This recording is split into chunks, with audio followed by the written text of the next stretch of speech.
All right. Alrighty. Welcome.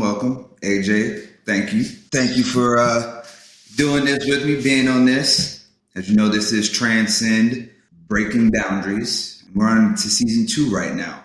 And one of the reason why I want to talk to you, when we first spoke, we are both from the hospitality industry. And that's something I've known pretty much my entire life. And then we also both lived life as stealth for quite some time as well. And we both briefly talked about how that takes a mental toll on individuals. But before we get into the discussion, go ahead and let people know about you.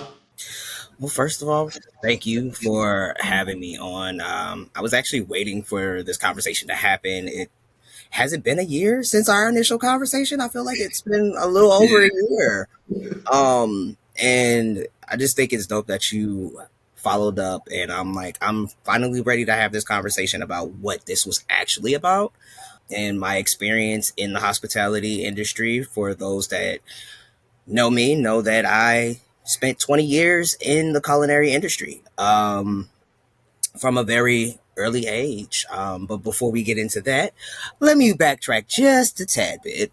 My name is AJ Scruggs. I am the founder and executive director of Visible Truth 365, where we believe in elevation through visibility. And we also connect Black trans folks to growth opportunities, both all of them being personal, professional, or spiritual connections within community and growth opportunities to elevate who they are. I am a Black, queer, trans man, openly living with HIV that does HIV advocacy and policy work through the Pennsylvania legislature, through TAKE, which is a nonprofit organization based out of Alabama, founded by Darrenisha Duncan Boyd. And I am a man of many hats. I sit at many tables. I'm tired of sitting at many tables.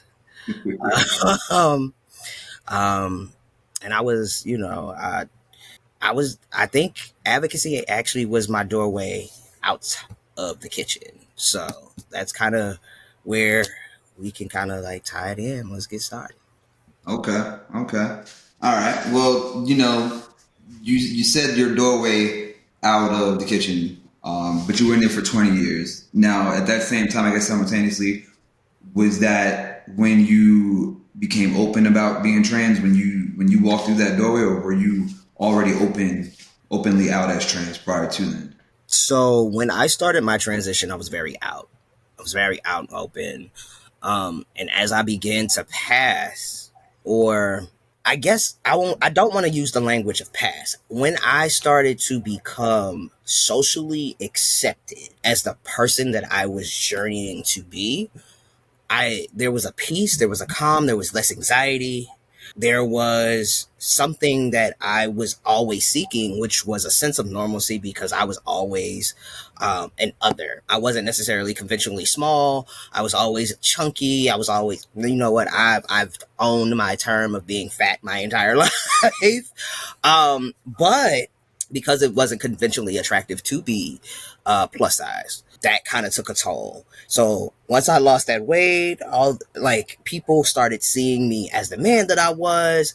There was a level of confidence and peace that I had never experienced. So I was like, you know what? Why other myself in situations? At first, it was just like, I'm just going to be stealth at work. Like, everybody else knows me. And then I moved out of Baltimore, where nobody knew my tea. And from that point, it was like, oh, snap. I can do this and not have to deal with the questions that come with being a queer person. And then I started navigating completely stealth, maybe after, I'll say, 4 or 5 years in. Like, I gradually faded from being at every ball, gradually faded from going to the gay clubs every week. If it wasn't to go handle business, I wasn't going out there. Like, so slowly but surely, those kind of like connections with community faded, which, oddly enough, when I came back out, those connections were still there waiting for me. I got lucky in that because I didn't leave stuff nasty. It was just like, are you good? We get it, but are you good? And that comes back to bite me in the ass later on, because I don't have the people that were there almost every day of my life at one point, and like those were always my soft places, like the talk about different things I was experiencing as I was transitioning, and also to explain to people, because I have a very articulate way of like explaining things to people so that they can understand, not using a bunch of big words and things of that nature. So it's always been this balance for me. Like I didn't want to kind of focus on being trans. I never wanted to be the trans man. I didn't transition to be a trans man. I transitioned to be a man. But I understand that that label is important in certain spaces. Yeah, yeah. I've learned that early on. Well, not early on. I'm learning that later on because just I want to say similar to you. I didn't want to be known as the trans man. You know what I'm saying? I didn't want that to be my identifier during, especially early on in transition. Because similar to you, I started hormones out in San Diego, but when I had moved back to DC, and the restaurant that I was working in was at the simultaneously at the same time when I started transitioning. And the atmosphere at the same time, it was just like these people. I got people who know me from past, from way back, so they knew the pre me, and then also individuals who are welcoming and opening to me transitioning and who are accepting of that. So all of that was happening literally under the same roof, and in the same world. But then when I like you, as I started to look more masculine, and the question was no longer there, really, I entered more of those spaces where I had a completely new identity altogether. Like nothing in my past was not even a question. Even when it pertains to like social media, I took down anything remotely resemblant of my past or showing anything of who I was in the past. Anything that said she on Facebook from a comment, that was deleted. Like all of that was taken away, and it was only because then I was for lack of better words for the term, I was passing. I looked like a heterosexual black man, and I mean the peace that comes with that when you are growing up in an environment where being trans isn't necessarily acceptable. You know what I'm saying? You get that peace where you can not have to worry. It plays a toll, but then you sort of fall into that peace and become too reliant on that part of the piece where you're hiding yourself. So then you don't realize the battle that you are facing because you're choosing to not interject and be in that world anymore. And I mean, it was a constant battle for me. I realized, like a constant battle. Because then it was just like, do I hate myself? Like, you know what I'm saying? It was more like, do I even love myself because I'm choosing to not be forthcoming about it and be out there? And, it took 16 years. I was stealth for 16 years before coming back. And I mean, the therapy I went through. What started to show up for me was my anger. And then also hypersexuality. Like, I was not as openly queer as I am now. And it was just like, there's a anger when you are on testosterone and you're not emotionally regulated that can, like, you're triggered by everything. Yep. You hyper hear everything. Like, the people could be having, you get on a bus, you get on a train or something, you could have your earphones in, and because you're ready for a motherfucker, you wish somebody would. Yep. Mama could be on the phone with somebody, and that girl, right? What you heard was, that's a girl. Yep. She on the phone minding her business. So, like, it was just like, I gotta check some of this. Like, what is going on? And it wasn't until I started going to BTEC and having a release to be all of myself. BTEC was one of those spaces that, for me, as a black queer trans man, I needed that outlet.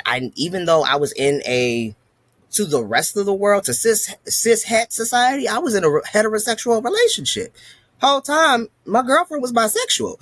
Like, that saved her, by the way, because I don't do lesbians.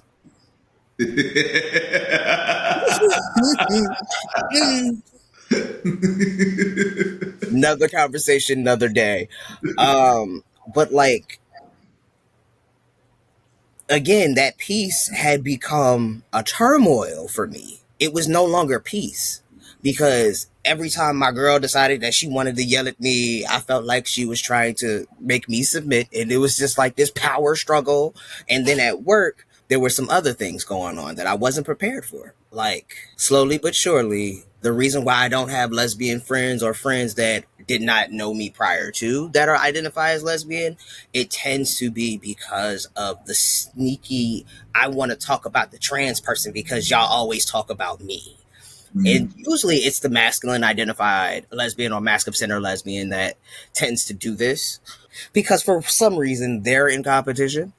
I know Or there's too. some It internalized beef. Like there's a lot of trans men who identify as butches, studs, AGs, and they don't want to talk about that because of the negativity that comes with the trans label.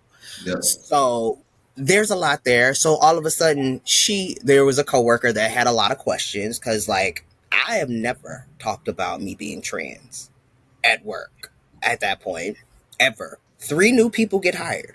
Once they get hired, I noticed that one person doesn't use pronouns with me or doesn't use pronouns when talking about me. That's weird. I've never ever told you to do that. Why do you know that? Why do you think that's appropriate? And why haven't you had a conversation with me about why you're doing that? It was something I noticed. That was one. Two, the person that I just mentioned is married to a manager. Keep that in mind, for that's important for the story. They come in and start asking questions like, oh yeah, so how long you been on testosterone? Excuse me? My exact answer, excuse me? Oh yeah, what are you talking about?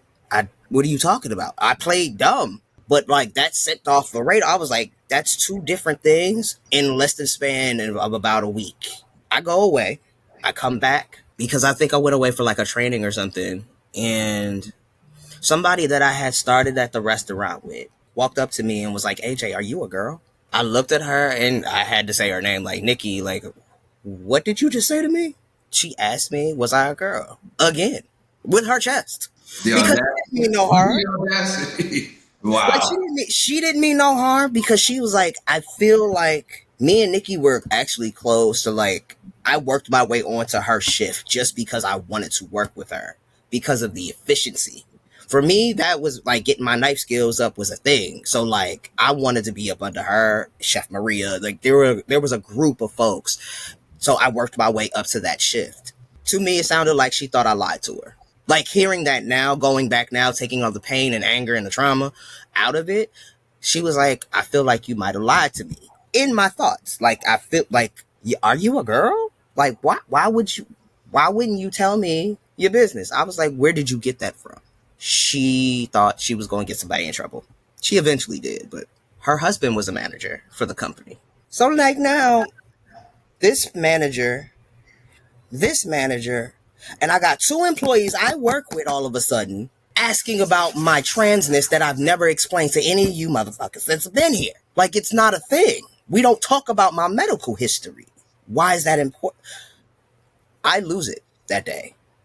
I walk away I pack my bag and I go to HR. I call the HR person. She doesn't pick up the phone. I leave the nastiest text I could possibly do. I said, I'm going to sue y'all because y'all are divulging my medical information without actual confirmation that this is even going on. You need to see me now, and I don't care who you're in the meeting with because I will take down this company. I go over and I just so happen like I'm so livid. I saw one of the newer chefs that had just opened. So the company work is like in airports. So like we open restaurants in airports. We had just opened a couple of restaurants in DC and he was the chef, but he was going back and forth. He was a real cool dude. Most of the chefs were amazing. They didn't give a damn if I was a frog. As long as I had my knife skills, I had my things, my tools, I could work a line, I could do my job. They didn't give a damn. And to me, to them, I was just another guy. Talked to him. Chef said that he was told upon hire that I was a trans person. Oh, wow. He was like, actually, all of management was told that you're a trans person. I said, what?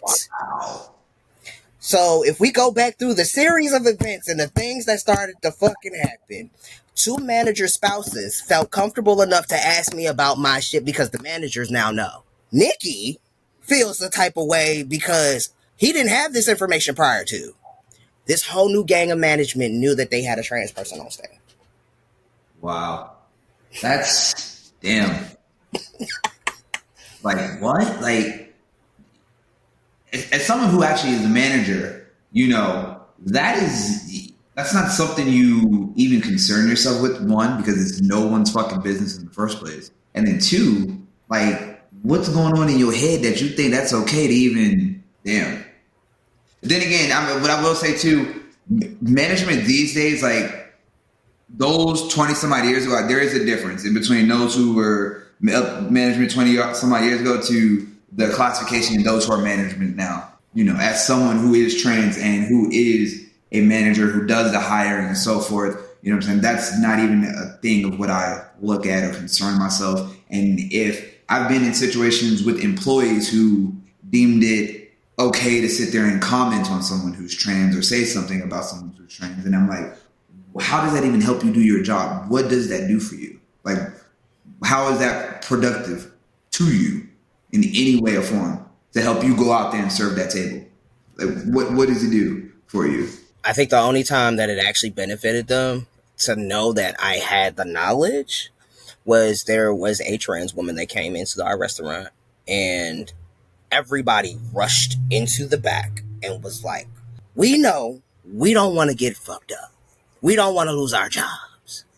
We just took that training. You seem like you the expert. You the one with the knowledge. Like, what's up? It was like, it's okay to ask her what her pronouns are. Not what she wants to be called. Ask her what her pronouns are. She will know how to respond to you. And she will tell you she, her, or she, they. One of the two. Because I'm looking at a woman and y'all acting like y'all don't see the shit either.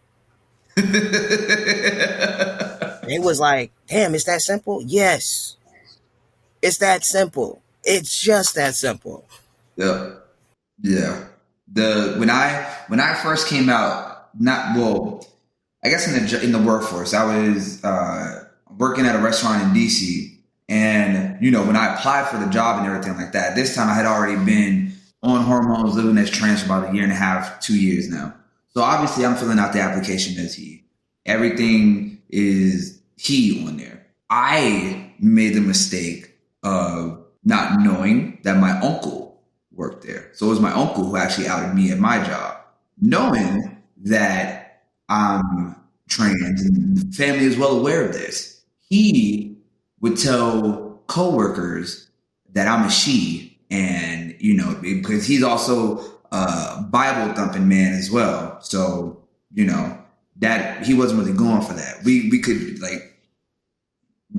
he for some reason felt it was okay to let people know that we were related, but couldn't respect what I was doing. If you can't respect it, don't tell people you're related. I'm not out here telling people we're related, so you shouldn't have to do that. But then with that came, the questions that individuals somehow thought it was appropriate to ask me regarding my transition, or it was I couldn't use the male bathroom. I had to use the single stall bathroom downstairs because women didn't feel I couldn't go into the women's bathroom because I don't identify as woman. I'm a man. But then the male employees didn't want me going into that bathroom with them. So I had to use the bathroom downstairs all the time. That was the only bathroom that I went to. And as eventually my uncle ended up leaving that location and going to a different location. And so I thought to myself, okay, with him being gone, then I can gradually get back into this comfort of individuals only really knowing me as a he and not knowing anything else, because then I don't have him in everybody's ears sitting there gossiping like a little girl about my daggone business and so forth. But, you know, like you said, you become the anger, you become hyper aware. You constantly thinking that someone is talking about you or saying something about it because you know that this individual knows. So then you're wondering if whether or not the whispers are happening about you and so forth. And then it's just like, you know, like anger. You're not happy. The work environment isn't what you want it to be. And it's just like, and this is for a well-known, you know, corporate company too. You know what I'm saying? Fortune 500 company. So then it's just like, where can you go where one, no one knows you, your identity isn't in jeopardy, and you're looked at based off of your qualities as an employee and not what the fuck you have in your pants, but your qualities as an employee.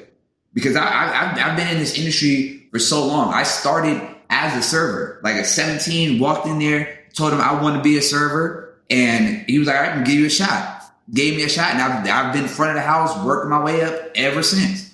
Nonstop. Because it's what I enjoy doing. And I'm good at it. What I got in my pants is irrelevant to anyone. I'm not sitting here asking you if you want to have sex at the table when I'm taking your order. So you don't know what the fuck's going on in my pants. I feel that. That's one of those things, like another thing, like it made being at work so uncomfortable because my very first job, I remember working at Walgreens and like I was finally from up under my grandmother's roof. So I did everything that I wanted to do. I cut my hair. I did the things. I presented more masculinely. I was very fluid with how I had to present back in my grandmother's house. My mom didn't have the same kind of restraints. So, you know, those ignorant questions like, who's the boy? Who's the girl? Like, so how do y'all... Like, I've always hated those questions because I don't ask you how you have your boring engagements of the matter. Because let's be real, cishet women are the least satisfied people on the planet. And the cishet men is still talking about what we can and cannot feel. Mind your business and mind your lady, bro. Like, they out here looking for people that can please them. Like, you worried about the real shit? Like, no, like I've always hated those like invasive questions about my existence. If I'm not sharing that with you, if you're not close enough to me for me to share that with you, why ask? Why feel entitled to me, my body, my partner's information? And like, are you asking your partners what their body count is? Are you asking your partners how are they engaging safely? Have you asked your partner, are they on prep or doxy? Pepper prep. You're having the wrong conversations with people. Yeah. With the wrong people. Y'all need to be worried about these numbers going up. Like the HIV rates in the Black community are insane. Yeah. Yeah. Black men, specifically heterosexual Black men, outrageously high. Yeah. Yeah. That's definitely a conversation that needs to be had more. And I don't get why people are uncomfortable having it, honestly. And I mean, and I will say, like, I'm always down to have the conversation. Do I take it upon myself to seek it? No, I don't. But I am always well aware because I am very sexually active. But I get my checkups every 6 months. You know, I share that in general. Like, I'm constantly getting checked on a consistent basis. But don't get me wrong. I've had my fair. Well, yeah, I've had my. You know what I'm saying. But absolutely, yeah. But I think it's important that we as all men need to be that socially responsible when it comes to even talking about sex. Like they don't for whatever reason, cis men avoid the topic of sex and actually things of what they want. So such a stigma behind it. Like they're very afraid to be open about what it is they want sexually. Like, bro, your anatomy is set up a certain way. If you don't create the environment to be secure and safe for you, and also have a supportive partner that's willing to engage in that, you're gonna be slipping and dipping and trying to hide and all this other crap. But y'all still worried about what we got going on in our drawers. I'm confused. You have other things and other priorities to worry about. Yep. And I mean that, and I will say for me. it took, like I said, it took me a while to get to that point of even being comfortable about things because I was stealth for so long. And when I took myself out of that situation where where people knew, and I put myself in places where no one knew, that also meant that I surrounded myself, for lack of better words, uneducated individuals, which therefore my surrounding itself became less educated about who I am. Because obviously I'm not like everyone that I'm around, but in order for me to feel safe and comfortable, I have to act as if I am like everyone else around me. And doing that, again, contributes to the anger and so forth, and not educating myself, even asking myself what I wanted, honestly, because it was more so, if I'm stealth and I'm gonna live this way, and society sees me as this, then I need to fit into that box that society sees me in. And fitting into a box has never been what I'm about. And I did it for so long, it fucking drove me my ass crazy to be sitting into a box for so damn long. So damn long. And one of the questions I asked was more so, earlier you mentioned that door. What was it that led you out of that door from, no longer, one, being in the culinary arts, and then transitioning to doing more translated advocacy, and then two, deciding to go back to those original spaces that knew you during your transition and so forth, and leave that secluded world behind you? It was being on leave, because the result that came from the meeting with HR was that they would grant me, I believe it was 6 months of leave for my mental health. My therapist, I was in therapy at the time, so luckily I went to my therapist. My therapist wrote me a letter. They agreed to the 6 months, but the problem then became I was broke. I'm like, okay. There were several opportunities, so I took a little dishwashing job just to make ends meet. And that became too stressful. I went through a massive breakup. So my world around me was completely disintegrating. And I want to say it was being pulled up by my sister Naima to be a part of the HTVN Vaccine Trials Network Community Advisory Board, and being able to impact what survey questions were being asked, because I noticed that there was no trans men specific questions, or they weren't even engaging with the trans masculine community at this time. And I'm like, wait, we're up north. As a trans man living with HIV, sitting in front of you, you're telling me that we don't need to be a part of this transgender study? Make it make sense. I would later find out that was a common thread, that transgender community meant the girls. I would later find this out, right? And shout out to the people that have been intentional about stopping that. A lot of times we hear about, oh, this is a documentary about the transgender community, and it's literally about the trans woman and trans femme community. Yeah. So I realized that my voice was absolutely needed at a lot of tables. It was that. It started out with HIV because of my lived experience. People weren't used to seeing a trans man talk about his lived experience living with HIV. With that came, oh, well, this is how I became positive, because I've always been attracted to men. I've been bisexual. I came out as bisexual initially. I have a problem with the with the term pansexual because I'm picky. So, while y'all can have all, I'm picky. So I'm, selectively queer. And that fluidity that I started to be able to experience. And on that very cab, I actually got to know my partner that I'm still with.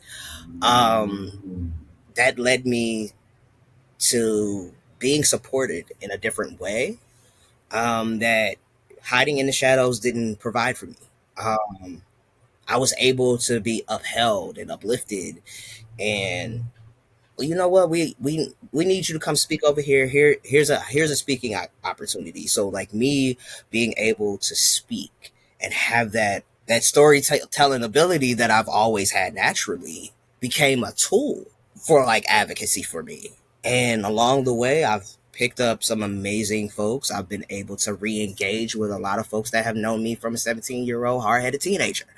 And have watched this very hairy caterpillar become a beautiful butterfly. Like it ended in disaster leaving the kitchen, but it has turned into something quite amazing. Like I just got back from Atlanta from the very first ever Black trans policy convening. And what I tell you that the power that was in that room, y'all gonna see me on the campaign trail one of these days because of it. That's the type of time that like it led me to this. So like it was tragedy in the moment, tragic in the moment, but it led me out here to do so much more than HIV work. It led me to do policy. It led me to be a voice for a community that goes unseen a lot of times because they don't have the words or they don't have the platform. Gotcha. That's amazing. That's amazing. And I feel like because I told you earlier, was it earlier this year or last year? Like I want to be a part of more of that. I want to be in those spaces more, and not just for myself because I feel like I can do more for the community as well. But then at the same time, I also saw it as medicine, really. Like seeking out these groups and seeking out individuals became medicine for me for my own mental state. Especially someone who lived stealth for 16 years. I don't want to sit there and say, because there are some individuals who don't necessarily have the support system or anything around them to be able to be open and out about being trans. And I get that. But what I feel like they need to understand and at least try to seek is some form of support, whether it just be, hiding in the shadows until they're comfortable to no longer be in the shadows, but finding that support, whether it's one or two people in the trans community. And I specifically, if it's someone that is a trans man of color, to definitely seek the support of a trans man of color, because our experiences, yes, all of our experiences are different, but we are not a simple classification of an identity. Mm-hmm. And so we need each other to really help each other to grow ourselves. Because without it, that when people think trans men, you know what I'm saying, you instantly mainstream your thing in Child's Bond. You know what I'm saying? Like no one's factoring in or trans woman. You're thinking Caitlyn Jenner. You know what I'm saying? So no one of color is what necessarily comes to mind. 5-10 years ago. Now you have more, but it's being sprinkled. You know what I'm saying? Their media is sort of slightly introducing it to individuals. So they're not necessarily, individuals don't know that there is an entirely huge community of out there available. Because someone, myself, who literally decided year before last year, yes, last year, I no longer became stealth last year, which means that I sought this information out, but it hit me because there was so much out there. And I did not know there was so much out there. So when you decide to cut yourself off from all of that, you don't know what's available to you. You don't know what education, what resources, and any of that is available to you. What was it? It was this past, was it March? And it was in Dallas, and I was trying to go. I had the plane tickets already, and it was just get in the hotel. It was the Black Trans conference that was in BTAC. You hear me call it BTAC all the time. BTAC, yeah, BTAC. Yeah. Yep. And I was trying to make it out there, and I was set ready to go. One of my best friends, she was going to come with me, and I was excited, but I'm definitely not going to let anything hold me back from doing it next year. But I got that information from you, from Mel, like finding out these things, but seeking it out to be more inclusive in these type of environments and in these types of groups, because I didn't want to be angry no more. I don't want to be angry no more. That anger is doing nothing for me as I'm getting older. Nothing for me whatsoever. When I talk about that anger, I think about what our cis brothers go through when they can't find somebody that's like them. It's very isolating. especially if you grow up in like an urban area like the hood or whatever, and let's say you're the nerd. You might be the cool nerd with the Tim's on, but you're the nerd. Like your boys aren't articulate at all. They don't believe in book smarts, but you do because your mama didn't play that. I'm sorry, y'all. That's usually how it runs. And then you have to kind of find your tribe. I learned this weekend that your vibe finds your tribe. You feel what I'm saying? So it's okay to wait, hold out. You don't have to kind of like click up with dudes just because y'all are black and trans. Like I try to tell guys, like, you're not gonna get along with everybody in community because everybody's not your vibe and not your tribe. Yeah. Just because we skin folk don't mean we can folk. Like there are several things that'll tell you, everybody ain't your friend. Like that's my grandma's number one rule to me. Everybody ain't your friend. Everybody that call you their friend ain't your friend. And I was like, okay. I now know that if I'm a friend to you and you not a friend to me, you ain't my friend. Yeah. Yeah. So like we have to like have those conversations with our younger trans brothers and our trans brothers looking for community. Don't expect everybody to be your vibe and tribe. Yep. Don't go in this with this expectation of kumbaya. It's not. It's realistic, but it's also not everybody's reality. Yeah. Yeah. One of the things that I feel what I want to say people should be mindful of when thinking about that is it does contribute to how you were raised, what your interests are and how you were raised. Just because, someone is black and trans just like you and so forth, it could have been brought up completely different. And already right there alone, that's where more so classism and everything comes in and plays a part. You won't see the world the same way. I mean, I know this simply from personal experience. I married my ex-wife were a white Republican. You know what I'm saying? So that alone, despite her not believing in the same ideals as them, she was raised by them. So there are certain things that are undertones that she does not know herself that she has. And so despite her wanting to be there and, support less privileged communities and so forth, she doesn't realize her certain expectation that she has because of the privileges that she was already awarded to. And, what I'm saying, that plays a part when seeking, your community stuff. Like you said, not everyone, every skin folk ain't kin folk. I get that 100%. Get that 100%. I mean, even now, I grew up in DC, graduated from Anacostia High School, but my mom made sure I was reading a book. And you know what I'm saying? And if I wasn't going to read the book, then get the fuck out of her house. Because, she's not going to sit there and play that, follow the rules. If you're not going to follow the rules, then there's the door. you grown, you're going to learn how grown you are. So go figure it out on your own. And that's what I had to do. So, I know the value of certain things, but also know that there are individuals who have not even the slightest clue of how I was raised or grew up. You know what I'm saying? So it's like, I can be aware and understand, but I do, again, it is still crucial to at least go find it. I had made the decision to not find it for years, to not even want to seek it out. And I feel like that is where, when you decide to stonewall yourself to not even go find that's where you're doing the damage. Lucky for me, I had been going to B-Tech for years when everything fell apart. And B-Tech ended up becoming, like, I don't know if folks are familiar with, the Islam faith, but like a pilgrimage to Mecca for me.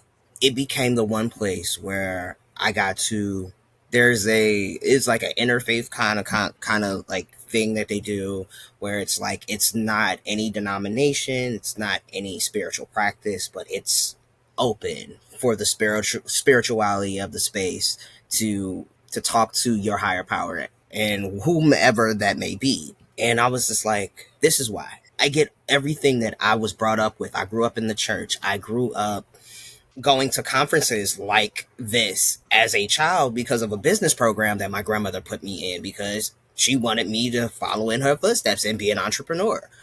And not only that, I was able to kind of follow in her footsteps in in the fact that she would go to her beautician convention every year and like have to do presentations. I am now doing those presentations. So it's like this became the space that I get to cultivate all of me. And I don't think I would have made it through those very hard times while still working in the kitchen. And then after I stopped working in the kitchen because the COVID years were really, really tough not to go to BTAC because, of course, COVID. And then I realized how much making those connections with those people, having that week with each other, how much it meant and why I was always boohoo, but like crying at the end of this conference because it's like nowhere else makes me feel like this. Nowhere. Like it's I now tell people if you want to go somewhere for the first time and you want to find your folks, go, because if you don't go to nothing else but family day, aka the gay cousin cookout, you don't get to experience this anywhere else. And it's the one place that is, you're looking around and it's like, wow, I can't believe that this is an actual thing for us. You have a space there. You just have to find your people. Nice. I can't wait to experience that. I'm looking forward to it. Definitely looking forward to it. And it's the one time I actually have my hair down. Like I usually am like Mr. Workaholic. Especially if I have to present. So I'm like very stern for the first couple of days. But I'm learning how to break out of that and have more fun now. So now I can just really just relax and just like, I'm usually in two places, the smoking section, no, or in the pool, or in the lobby, because the lobby is always fun because I get to people watch. I get to watch us kind of take over a hotel, like Black trans folks in mass coming through the doors. And like for me, I get there maybe Monday before everybody gets there. Tuesday, people start trickling in. Wednesday, more people trickle in. But on Thursday, the night of that damn pageant, everybody come in. You see people with their suitcases, their suits, their gowns. You see beads and stuff like coming in by the droves. And it's like, oh, it's about to be a show tonight. Nice.